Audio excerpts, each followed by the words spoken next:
কত কিছু চাইলাম, পাইলাম না, দিল না আল্লাহ, বলে না?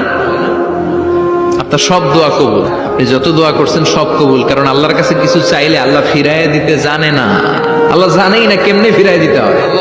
সুবহানাল্লাহ কোন চাওয়া মাত্রই আল্লাহ বলে অ্যাকসেপ্টেড, যা কবুল, দিব দিব না এইটা বলতে জানে।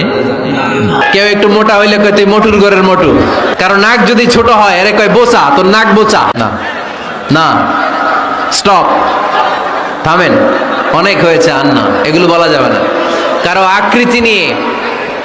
আকৃতি নিয়ে খোটা দেয়া, ঠাট্টা করা, এটা স্বয়ং আল্লাহর সাথে ঠাট্টা করা শামিল, ঠিক কিনা?